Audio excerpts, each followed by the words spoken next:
Para nosotros es un día muy especial, estamos muy contentos, estamos terminando nuestra cátedra Arturo Jauretche acá en la Universidad Nacional de Avellaneda. Realmente la disfrutamos mucho y estamos seguros que ustedes también. Nos quedamos con ganas de hacer muchas más cosas y seguramente vamos a seguir haciéndolas. Hoy vamos a hablar de Perón y de Jauretche, pero no voy a hablar yo. Acá hay alguien que seguramente sabe muchísimo más que nosotros de Jauretche y de peronismo. Sí, es Aníbal. Así que lo vamos a escuchar a él. Yo siento en este momento muchas ganas de agradecer a todos los jaurechanos y jaurechanas que nos están acompañando desde que comenzamos, allá hace un tiempo, con la actividad del instituto. Agradecer a tantos compañeros, amigos que veo acá que vinieron hoy. Agradecer a mi equipo de trabajo con quien no solamente compartimos las tareas, sino que ya estamos soñando qué vamos a hacer. Agradecerle especialmente a Carlos Caramelo, que no lo veo, ahí está sentadito. Gracias, Carlos, gracias de verdad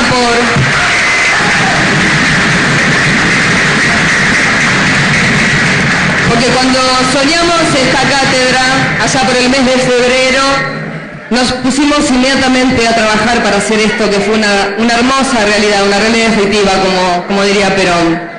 Gracias por tu aporte intelectual, por poner esa mirada siempre un poquito más allá en cada una de las cosas que nos propusimos.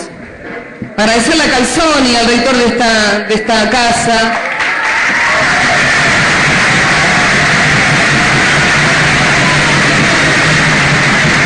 Porque cuando le propusimos hacer la cátedra nos dijo que sí, inmediatamente, y porque hizo de la UNDAP la casa de todos.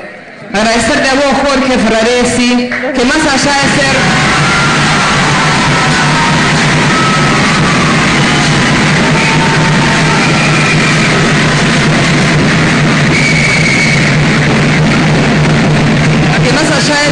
un gran intendente, sos un militante que lo demostrás todos los días, trabajando codo a codo con nosotros, que somos militantes como vos, que compartimos los mismos sueños, el mismo compromiso con esta ciudad y con nuestra patria.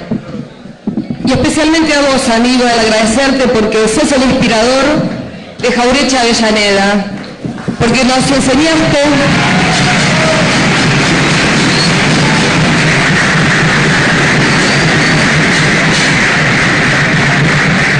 Porque nos enseñaste a leer otra vez para los que los conocíamos, a don Arturo, y para miles de argentinos que tuvieron la posibilidad de empezar a leerlo a partir del impulso que vos me diste. Porque nos enseñaste también que no hay con qué darle a la prepotencia de trabajo, porque a pesar de todos los compromisos y responsabilidades que tenés, siempre te haces un lugarcito para venir a compartir con la militancia, con los compañeros, como esta tarde hoy en Avellaneda. Y porque nos enseñaste a no bajar los brazos frente a las adversidades y a seguir adelante, poniendo el pecho a las balas y nunca dejando las convicciones. Así que gracias, te queremos mucho en Avellaneda, te admiramos y valoramos todo el ejemplo de tu militancia. Bueno, buenas tardes a todos. Gracias Aníbal por estar en la ciudad, gracias Mónica por llevar adelante estas jornadas, estas clases magistrales del Instituto Jauretche. Gracias Calzoni por la solidaridad, que trabajamos siempre en conjunto hace mucho tiempo. Y la verdad, lo mío, darle la bienvenida a Aníbal, para nosotros es un gusto, un lujo que esté. La verdad que ansioso lo escuchamos y seguramente uno a veces vive un tiempo histórico que no se da cuenta. Y hoy que justamente es el Día del Pensamiento y reivindicamos a Jauretche, seguramente cuando este acto lo hagan dentro de 50, 60, 70 años, seguramente Aníbal estará entre los pensadores de este tiempo, de esta historia que estamos construyendo, porque la verdad que da gusto escucharlo, tiene un montón de frases. Creo que Maradona y él son los que mejores frases tienen en los últimos tiempos. Así que gracias por esas peleas que das todas las mañanas con una gorila terrible como Magdalena y que la viene cagando a palo por muerte. Y como una frase que dice Jauretche, nosotros tuvimos el día jueves el tema de los caceroleros, y que siguen siendo una minoría, la minoría de la Argentina, esa minoría que tiene odio, esa minoría que tiene tristeza. Nosotros seguimos siendo la mayoría, como sería Jauretche, con alegría, con felicidad, construyendo esta Argentina y profundizando este modelo. Así que gracias a todos, gracias Aníbal, gracias Mónica, y bueno, y vamos por más. Se hace entrega a continuación de un obsequio al doctor Aníbal Fernández para recordar su paso por la cátedra Arturo Jauretche.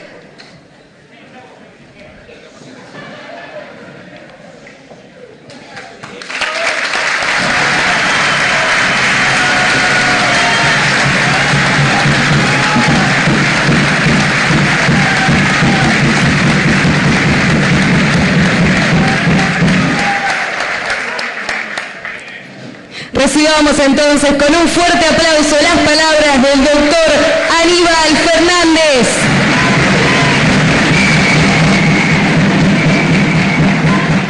Bueno, muchas gracias.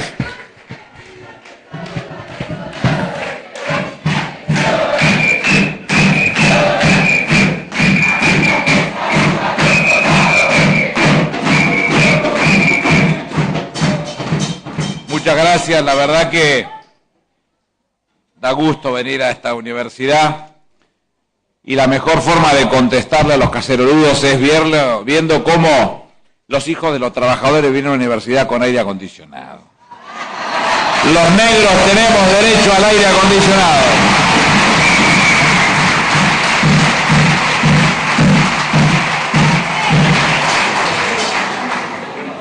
Siempre cuento que a Néstor le gustaban algunos informes que le daban la indicación de que si estábamos recorriendo el camino correcto, y uno de los datos que más le gustaba era saber cuántos splits se habían vendido en cabeza de los trabajadores o cuántos LCD. A todos les jode que nosotros, los hijos de los laburantes, podamos tener esa opción, la posibilidad de estar en una universidad con aire acondicionado o que podamos tener acceso a una posibilidad cierta como de poder ver un divertimento como el televisor en un LCD. Les rompen las pelotas que nosotros hagamos esas cosas. Y a mí me satisface que les rompa las pelotas, honestamente.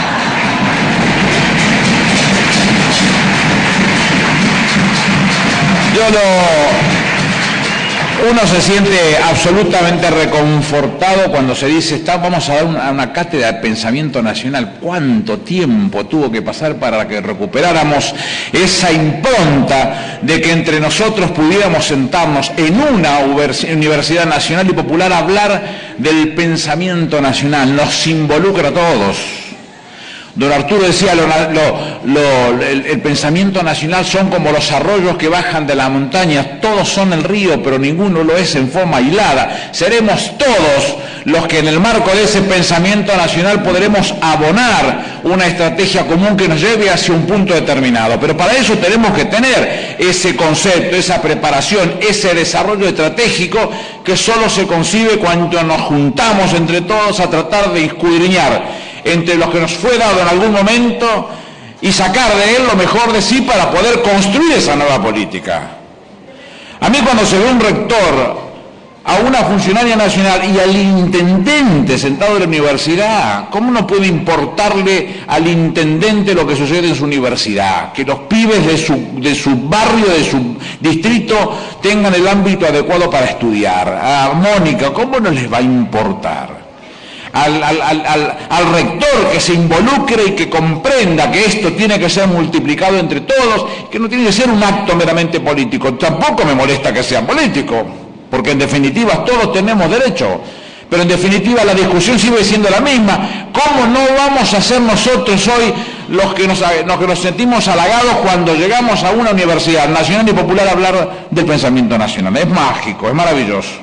Entonces yo, en ese marco, por supuesto, cuando me invitaban, sacaba los cálculos y las ventajas y el agradecimiento de que me permitieran participar de esta cátedra de la mejor manera que se pueda y haciendo conocer lo que uno siente de ese pensamiento nacional. Cuando a uno se le iba generando en la cabecita las ideas y encontrabas una puntita dentro del libro de este para dirigirte al otro, agarrabas al otro porque te quedaba corta la bocha, si no armabas un poquitito más de lo que estaba haciendo. Y por supuesto que todos nos estuvimos metiendo adentro de Scalabrini Ortiz, de Hernández Arregui, de don Arturo. Es imposible que nosotros no seamos en nuestra formación los que hayamos brevado de esa posición, de Macedonio Fernández, de todas esas cabezas privilegiadas. Macedonio decía, casi un metafísico, decía, me avergüenzan estas distracciones frecuentes que tengo y me olvido de avergonzarme también. Espectacular. Y ustedes que han recogido no solamente ese pensamiento que no es poco, que es mucho, que es muy denso, que es muy fuerte, que es muy conciso a la hora de entonarnos hacia una preparación un poquitito más elevada de lo que tenemos que llevar adelante como estrategia entre todos en defensa de los derechos de los que menos tienen. No somos neutrales, se lo tiene dicho la propia presidenta. Nos encontramos con otros que nos aportan, como Sampay, como el padre Mujica, lo decía recién Mónica, como Leonardo Fabio. Yo les cuento una anécdota chiquita que me pasó y que me hace sentir muy orgulloso, y perdón por la vanidad o por la falta de modestia, pero yo lo había visto 20 veces, nunca lo había saludado. Como soy tan humano como el que más y tan cholulo como el que más, me hubiera encantado saludarlo, pero me daba vergüenza. Un día, siendo jefe de gabinete, yo sabía que estaba con la presidenta, yo iba a una dependencia que estaba al fondo de la Casa de Gobierno, y cuando estaba pasando por al lado de la privada de la presidenta, abren las dos puertas y sale la silla de ruedas trayéndolo a Leonardo Fabio. Y yo, esos 2 segundos, dije, no voy a saludarlo, eso es de chiquilín, me parece que era mal, que es... Y cuando yo seguía avanzando, él levantó la mirada y me dice, Aníbal. La verdad que era un permiso a te doy un abrazo que te mato. Con lo cual me acerqué y lo abracé, y cuando lo abracé me dijo, me encanta escucharte. Perdónenme, pero que se los cuento con mucho orgullo. Estos tipos no pasaron desapercibidos, pusieron todo en riesgo pusieron por tratar de aportarle algo a esa causa nacional y popular que hoy estamos construyendo entre todos. No es que él se quedó atrás, no, él fue uno de los que hizo los cimientos. Seguramente los que hicieron los cimientos no se ven, están abajo, lo que están los caños y todo ese tipo de cosas. Son tan importantes lo que hicieron las paredes, tan importante. Este tipo hizo mucho por la Argentina, mucho. No cualquiera, Juan Perón lo invitaba a venir con él, mucho hizo, mucho. Entonces el reconocimiento como el que han hecho ustedes tiene que ver con eso, con el respeto por el otro, con el agradecimiento, con que no nos olvidamos, con que sabemos de dónde venís, qué fue lo que hiciste, por qué te ocupaste de nosotros, cuál era la preocupación que tenías y cómo hacías para participar con nosotros de lo que estamos haciendo. Y eso es lo más importante que le podemos sacar. Dice Épolo, no solamente basado en las expresiones que en sus propias letras volcaba, hablándole a otros sobre lo que él mismo en la política versaba. Discípulo dice en un tango que se llama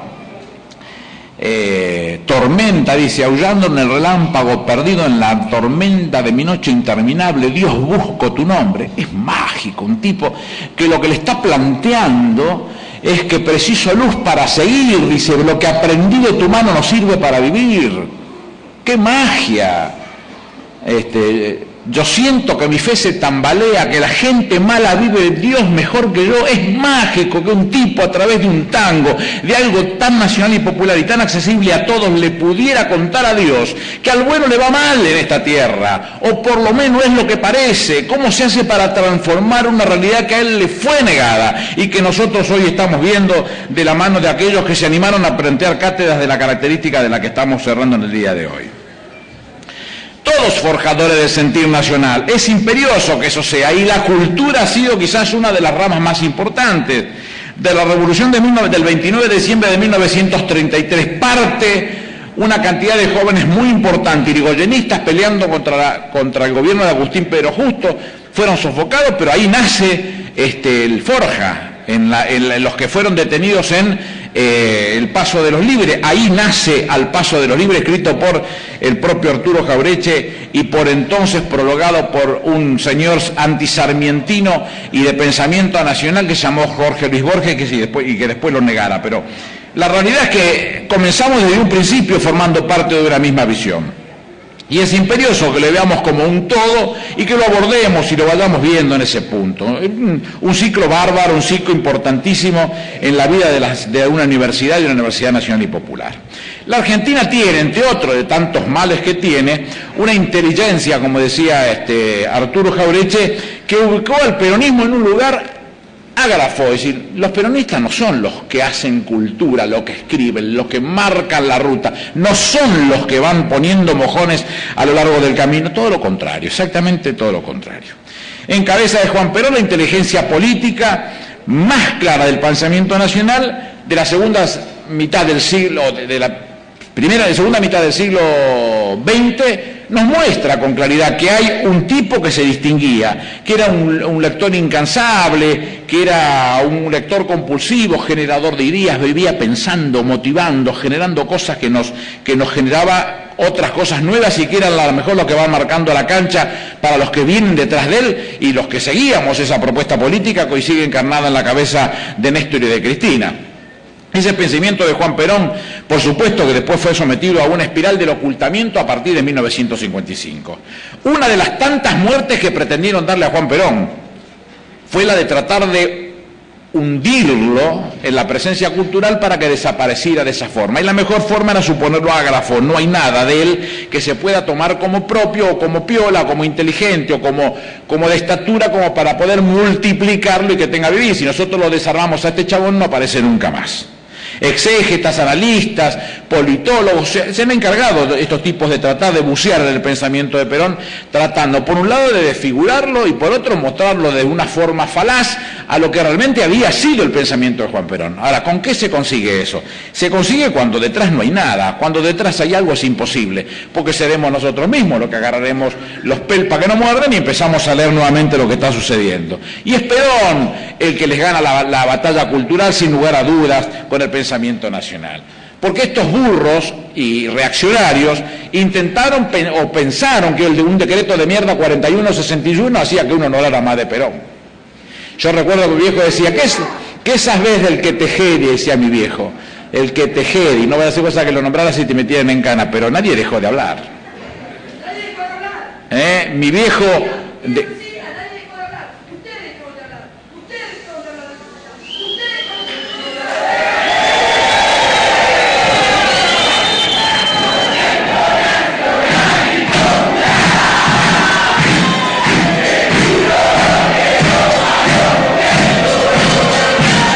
A la propuesta.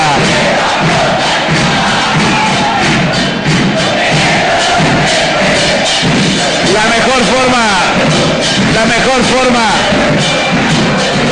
mejor forma de interpretar ese pensamiento, la mejor forma de interpretar el pensamiento es ejercer el pensamiento. Con lo cual, si querés expresarte, expresate. Yo no voy a volver para atrás. Perón lo resumía en una frasecita que seguramente le pertenecía a la historia romana, pero decía, mejor que decir es hacer. Y ahí se plantó, y no se borró nunca de todo. Pasaron 67 años de la aparición en la vida política de esta Argentina del peronismo y 38 de la muerte de Perón. Y seguimos estando ahí. Por más que te enoje, no te enoje, seguimos estando ahí. Y los mejores valores del peronismo residen en cabeza de su pueblo, no en cabeza de los dirigentes, en cabeza de su pueblo. Por eso es que yo reivindico esta cátedra, porque los mete a todos en la bolsa, todos por igual, todos hablamos de la misma historia y reivindicamos la misma historia. En el mismo lugar, desde el mismo momento que empezamos a militar o a participar o a hacer nuestras acciones de la mejor forma que hemos podido. Y ahí está. Ese es el pensamiento hecho obra. Así aprendimos los peronistas a trabajar con Perón. Pensamientos hechos obra. Esto es el pensamiento hecho obra. Pero vaya un poco más allá. Si uno quiere aprender qué visión tenía Perón del trabajador o qué visión tenía de la familia trabajadora, la ve muy fácil. Miren lo que eran las escuelas, lo que eran los hospitales, lo que eran los hoteles del turismo social. Todas ámbitos sólidos, paredes sólidas, donde estaban grandes ventanales, cielos rasos altos. Eso tenía que ver con que la dignidad del pueblo trabajador tenía que ser protegida, tan protegida como el lugar a donde tenía que habitar. Era muy sencillo el diseño, muy austero en términos del pensamiento, pero muy gráfico en lo que quería significar. Yo lo decía recién cuando veníamos caminando, me encanta esta universidad, es minimalista, es bien criteriosa, es linda, te acoge, vos llegás y sentís que te está abrazando, y tiene que ver con eso que Perón hablaba, que se basaba, que buscaba específicamente tocar el corazón del trabajador. Sos digno como el que más de estar en esta casa de altos estudios preparándote para la vida que viene, y hoy estamos formándonos entre todos.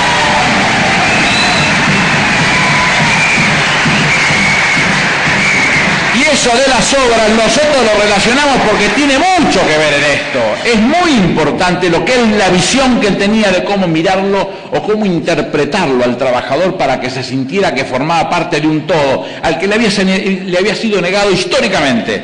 Formaba parte de ese todo. ¿Y cómo formaba parte? Por ser digno, solamente por ser digno. Reconocérselo, no le dio la dignidad, se la reconoció, era intrínseca a las personas que estaban ahí, se la reconoció. Y esto, él lo resaltaba, lo veía con claridad cómo se presentaban las cosas en cada uno de los ámbitos y cada uno de los lugares donde él iba a poner la mano sobre eso para que se dignificara a su gente. Nosotros encontramos algo que nos pareció muy piola porque está relacionado con este distrito. Fue un discurso de Juan Perón cuando se inauguraba la avenida Pavón. Dice, esta avenida, como en todas las obras peronistas, lo más noble no se ve. Su afirmado representa unos 25 millones de pesos. Debajo de ella, el entubamiento que representa más de 2 veces esa cantidad. Es lo que brinda a esta ciudad de Avellaneda, a 4 de junio, lo que es Lanús hoy, y a Loma de Zamora, la posibilidad de que los días de lluvia, cuanto más sufre el trabajador para concurrir a su trabajo, no tenga como en tiempos antiguos que pasar muchas veces con el agua hasta la cintura para concurrir a sus tareas. Este es el tipo que sería la nación el que le está diciendo al trabajador, vos cuando vas a laburar tenés que ir digno, porque sos digno, porque te reconocemos lo que vos intrínseco a tu persona, que es tu dignidad. Dice, ellos hacían la avenida Alvear, nosotros hacemos estas avenidas, esta, la del laburante, donde el laburante va. Ese era Juan Perón, ese era Juan Perón. A veces los pibes preguntan, ¿y qué hay que hacer para acercarse al peronismo? A Juan Perón hay que leer, léanlo a Juan Perón, no inventen nada. Léanlo a Juan Perón, van a encontrar respuesta a cada una de esos interrogantes que nos persiguen o que nos interesan todos los días para comprender cuál es la visión real que tenía de un país que necesitaba de todo, teniendo un tipo con una cabeza superlativa y con una capacidad que para el momento era 1000 veces arriba de la media. Entonces ahí tienen el ejemplo, en sus palabras o en sus silencios.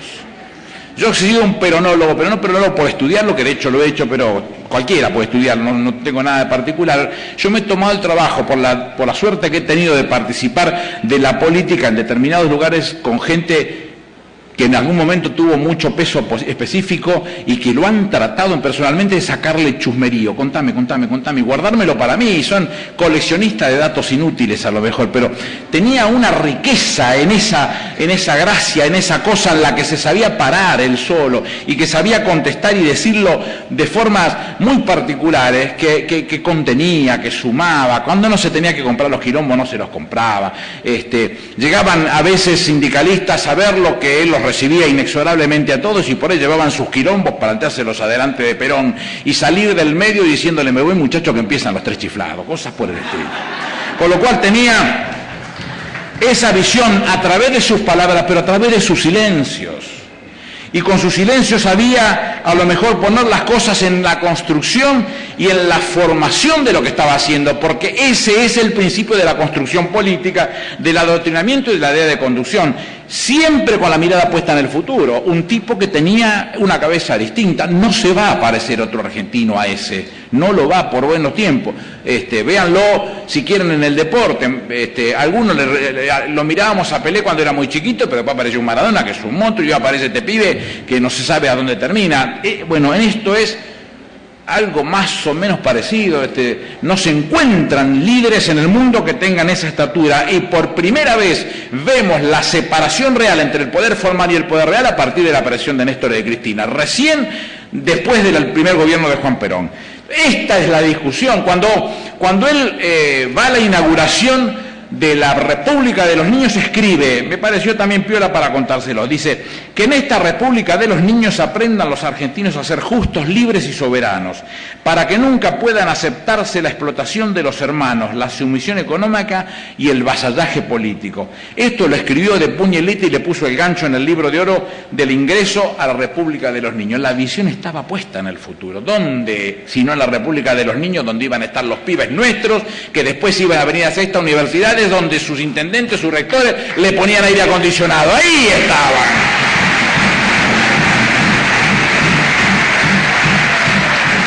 Su visión era esa, era americanista, era amplia, era San Martín, era Bolívar, la comprensión de un todo que nos tenía que tener a todos metidos adentro de esa misma visión.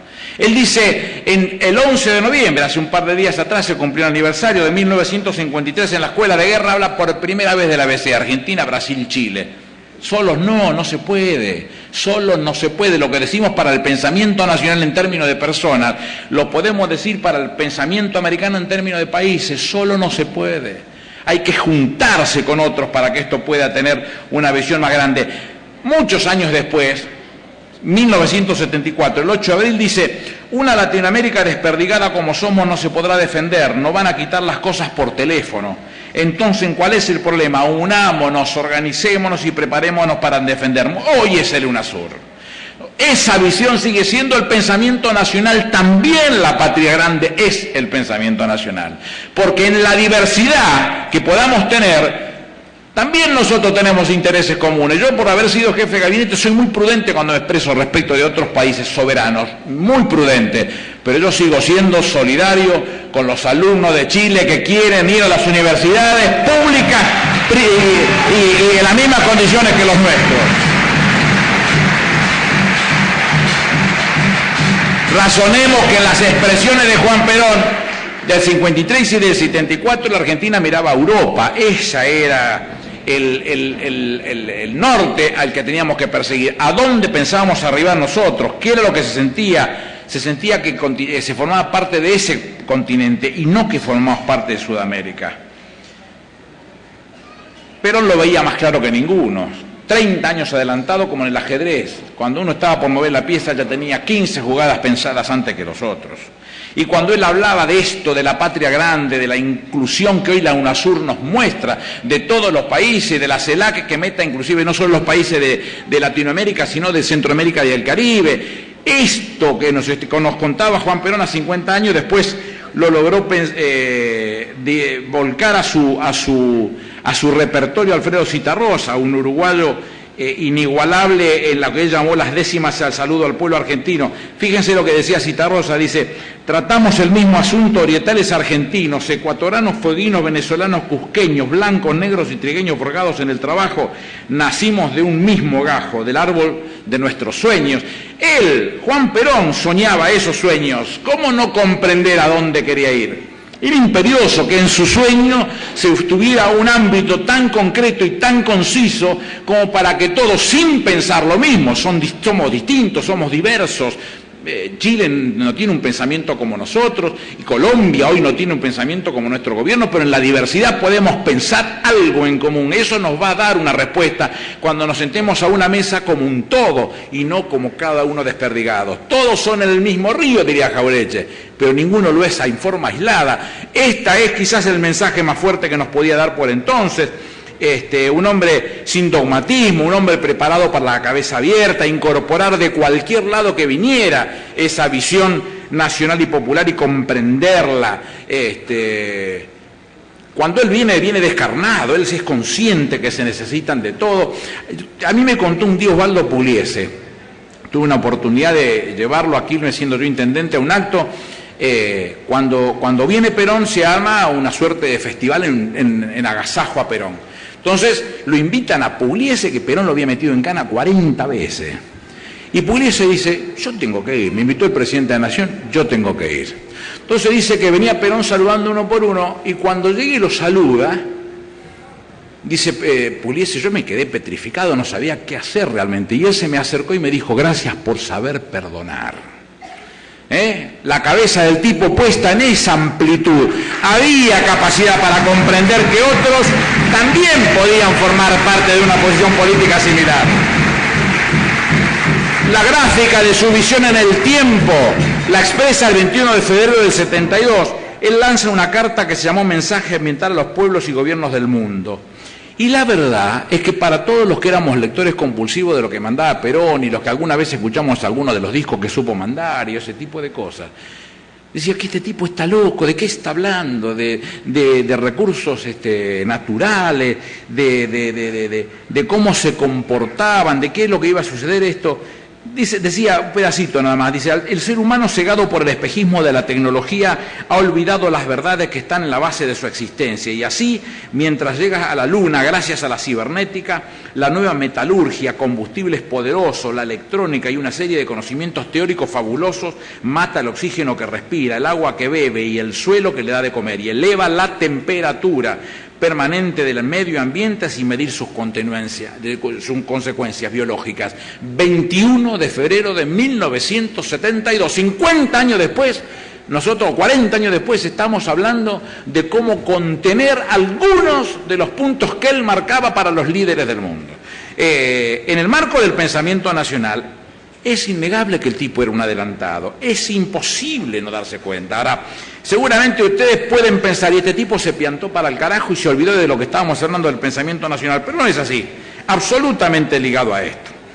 Al decir de los expertos o estudiosos de la vida de Juan Perón y de su pensamiento, de su discurso, de lo que le volcaba al interlocutor, ellos sostenían que era un enunciador absoluto, vivía continuamente ofreciendo de su bagaje una parte de lo que le quedaba, de lo que tenía.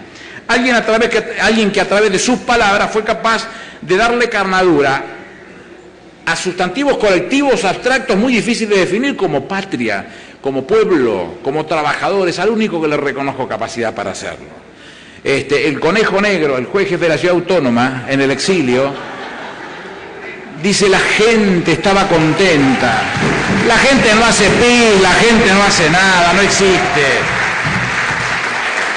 Y además Perón no solamente llegó a darle carnadura a estos conceptos, sino que fue un poco más allá y amplió el concepto de ciudadanía, dándole vida a interlocutores, positivos o negativos, como lo quieran llamar, pero a nuevos interlocutores. Y aparecieron los descamisados, apareció la oligarquía, los políticos, el imperialismo, definiciones que él daba, que a los hombres y a las mujeres comunes, al principio no podían llamar la atención, a la segunda había que aprender de qué estaba hablando para saber a dónde quería ir. Y no se hacía difícil, porque él nunca habló en difícil. El viejo concepto de Scalabrini Ortiz, nosotros tenemos que ser contundentes en las expresiones porque si no somos contundentes o no contamos como estamos haciendo, seguramente te están cagando, con lo cual el objetivo tiene que ser que él sea serio y criterioso a la hora de presentarse. Y logra que el contradestinatario quede excluido, relegado a un lugar oscuro de la antipatria. El verdadero argentino, según Juan Perón, va a rechazar a esos políticos oscuros. Hoy estamos plagados, esos políticos oscuros, alcahuetes de Mañeto o a sindicalistas peronistas que van a chuparle las medias a Mañeto, sabe Dios por qué. Lo vemos, no necesitamos que nos lo muestren. Y la mejor forma que él encontró de referirse a la primera parte de su expresión política fue, para un peronista no puede haber nada mejor que otro peronista. Después la amplió en el marco de esa capacidad y esa apertura de la búsqueda de todas las vertientes habidas y por haber para componer un pensamiento nacional, llamándole que para un argentino no podía haber nada mejor que otro argentino, pero es en el marco de la comprensión de una propuesta que nos comprenda a todos, que nos pertenezca a todos, que formemos parte del todo. Por ello uno puede afirmar concretamente que la construcción del pensamiento peronista es la base del pensamiento nacional. No estamos alejados, somos un vaso comunicante inevitable. Es inevitable que no se crucen esos dos conceptos, porque la base de la doctrina, del concepto del peronista, de comportarse, de accionar como el peronista, tiene que ver con el pensamiento nacional.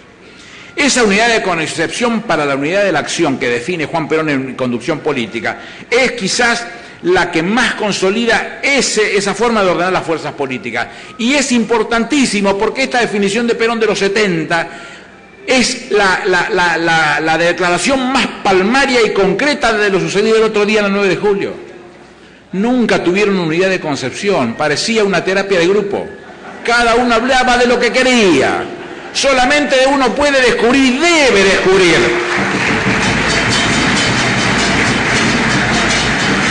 Solamente uno descubre y debe reconocer, y es válido y es aceptable, de saber que están en contra del gobierno. Ahora, mientras que uno veía todas las diatribas, los agravios a la presidenta, puta, yegua, todas esas cosas que decía,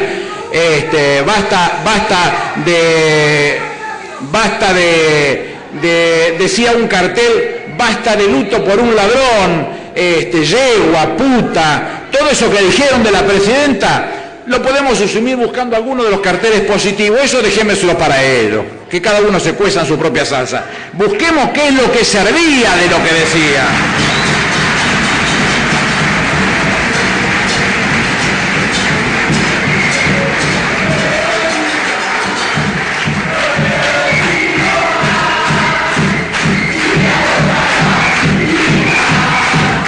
Qué quilombo se arma.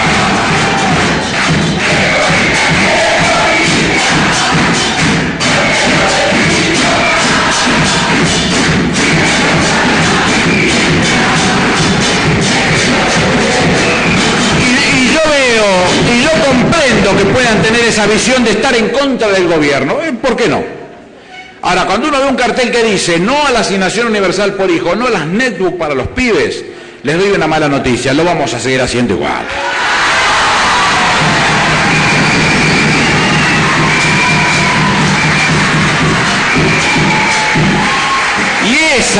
Y ese planteo tiene solución. El 27 de octubre del año que viene son las elecciones, presentate con quien vos quieras o acompañá al que vos quieras y votamos. Y ahí volvemos a elegir quién es el que toma las decisiones. Mientras tanto nosotros seguiremos tomando decisiones de fondo, como es el respeto por el otro, el cariño por el otro, como dijo la presidenta, no somos neutrales. No somos neutrales, ya hemos tomado una posición al respecto. Entonces por eso la unidad de la concepción que nosotros tenemos va de la mano de esa unidad de la acción.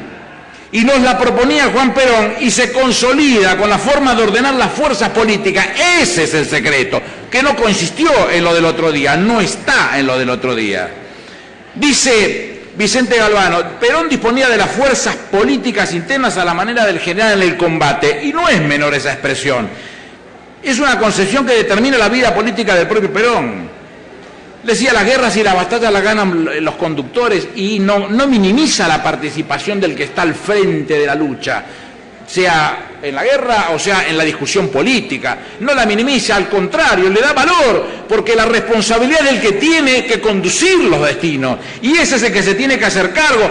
Acá puede decir uno todo lo que quiera, mira, sale mal, sale bien, vino fulano, no vino fulano, la cátedra tal es buena, la cátedra tal es mala. Si el rector no está al frente de la discusión y él no sabe cuándo en algún momento tiene que producir un corte y sacar al que no está funcionando como corresponde, ojalá no suceda nunca, no tengo nada con ningún profesor, quiero decirlo. Si no lo hace él, entonces no está bien en el lugar en que está. Lo mismo sucede con el intendente. Todos pueden tener la culpa, los funcionarios de primera línea, de segunda línea, de tercera línea, lo que sea. Pero ¿sabe quién manda? El uno, el intendente. Sí, bueno, tener la chapa para jugar. Y esto que lo ha tomado como la exégesis de la conducción política, en esa brillante exposición de conducción política que él hace, que participan los compañeros como Fabio en esa grabación que es la que da pie a lo que después fue conducción política. Lo que él buscaba era eso, trasladar el concepto de esa conducción, que se pudiera hacer en palabras y contarlo como lo siente uno.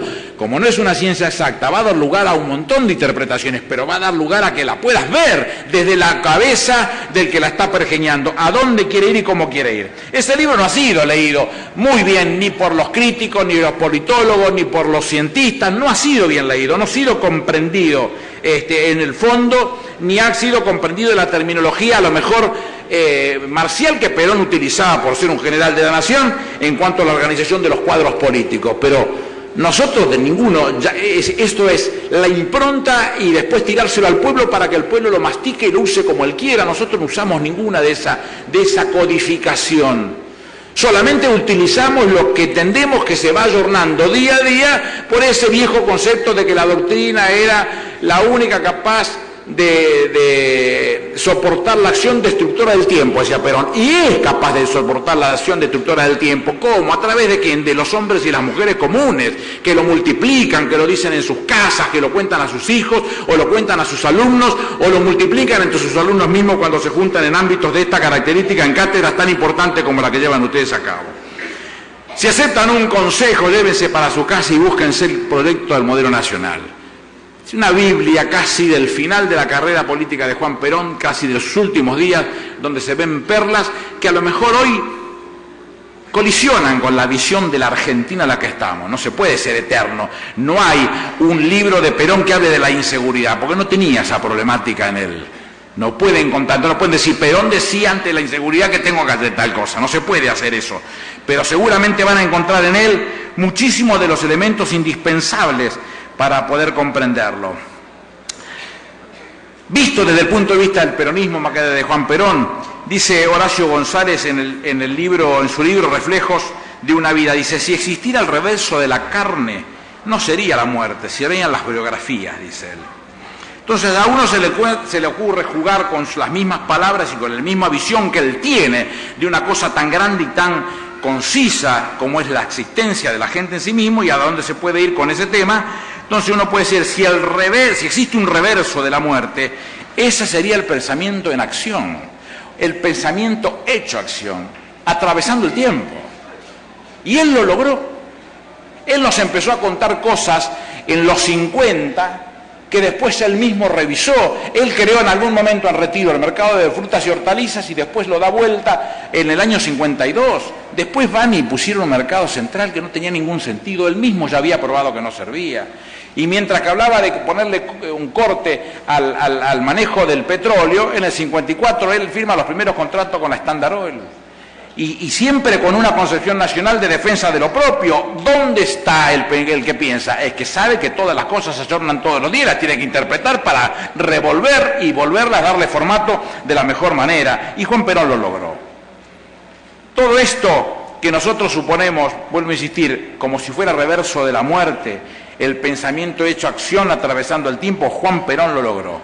Y esto está en los pibes y las pibas que se dicen a sí mismos peronistas, que practican valores como la solidaridad, el amor, la ayuda por el otro, el acompañamiento al otro, la ayuda al vulnerable, la solución de la cotidiana a aquel que la está pasando mal. Ahí está, ya está, comprendió, está dentro, la semilla ya está dentro, es imposible que se la saquen. Los que trabajan todos los días por esa Argentina socialmente justa, económicamente libre, políticamente soberana, no es un cliché. Es toda una estrategia política, socialmente justa, porque Ulpiano decía hace 2000 y pico de años que la justicia era darle a cada uno lo que le pertenecía. Esto es lo que estamos planteando en términos de justicia social. Cuando un cómico berreta dice, las pibas se embarazan para cobrar las indemnizaciones universales por hijos, es un agravio a la dignidad que han conquistado, y solamente se embaraza que quiere embarazarse en este caso, y si han querido, y si han tenido, y si han podido, lo han podido hacer porque no ha habido ninguna estadística que haya variado y hemos podido contener a todas aquellas madres que están con más de 3 meses y que no tienen ingresos de ninguna característica, y me siento orgulloso.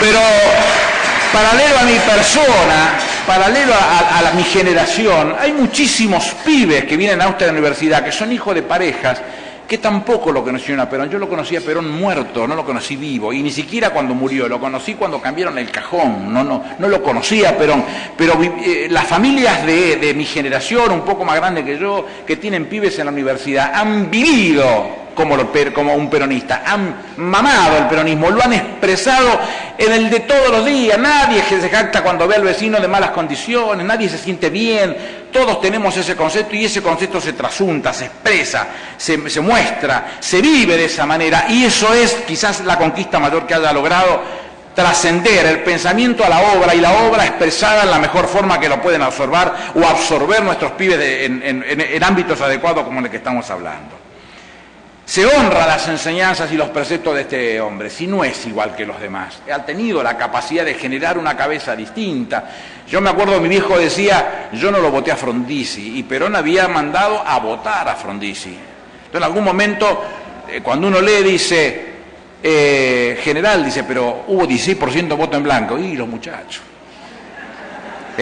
Los silencios hablaban. Él tenía su compromiso y lo cumplió. Le pidió a todo el mundo que lo votaran a Frondizi, pero los muchachos son los muchachos. Nadie dijo que no tenían que pensar, que no tenían que trabajar con la suya. Él les había dado herramientas para ser dignos. ¿Cómo le iba a pedir a ellos que dejaran de ser dignos, que fueran indignos y aceptar la decisión de un tercero? En este caso, el conductor del movimiento. No estaba bien. Con lo cual él cumplió su palabra y dijo habría que votarlo a Frondizi, pero el 16% no lo votó.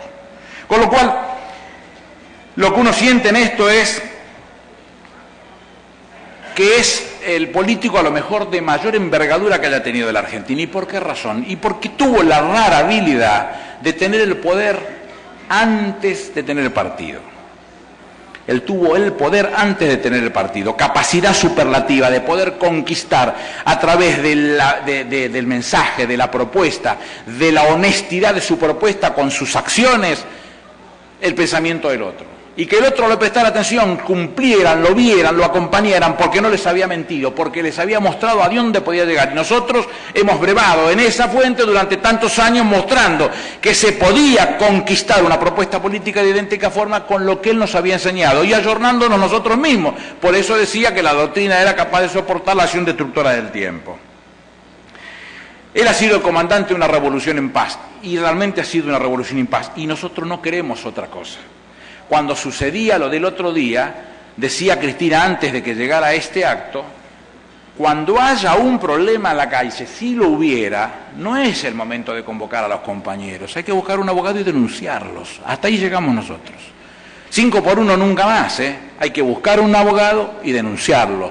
Agravios no, los agraviaron a nosotros, a los periodistas nuestros, gente amiga, o los que no son amigos, los agraviaron, a nosotros no. Nosotros no tenemos que por qué buscarlo de esa manera. Quizás entonces uno pueda explicar a través de ese concepto que lo transformó en idea y la idea se hizo carne en la propia sociedad, el reflejo de la reacción con Néstor y con Cristina. Porque son los primeros que se animaron a dar una propuesta realmente superadora de toda forma, de cualquier forma que se la quiera presentar, superadora, siempre superadora. ¿Por qué? Porque la gente no estaba negociándose. No se negociaba, eso es así y no hay, no somos neutrales y se va a seguir trabajando así porque no somos neutrales y seguimos creyendo que las transformaciones van en beneficio de la gente y aspiramos que el decil más bajo en términos de hogares y el decil más alto en términos de hogares la brecha cada vez se achique más. No por perjudicar al de arriba, que no somos luchadores de clases, sino por beneficiar al de abajo, que le garanticemos cualidades y calidades que se merece, que su hijo vaya a la escuela, que coma todos los días en su casa con la vieja al lado, que tenga los elementos necesarios, una cama limpia, poder bañarse, las mínimas indispensables condiciones que requerimos todo para nuestros hijos. Y esta es la lucha que nosotros hemos emprendido a la par de Néstor y de Cristina, y que hoy se consolida en una Argentina que cree de verdad. Quieren juntarse en el Obelisco, júntense 40 veces, no nos van a cambiar, seguimos pensando en Perón. ¡Viva Perón, carajo!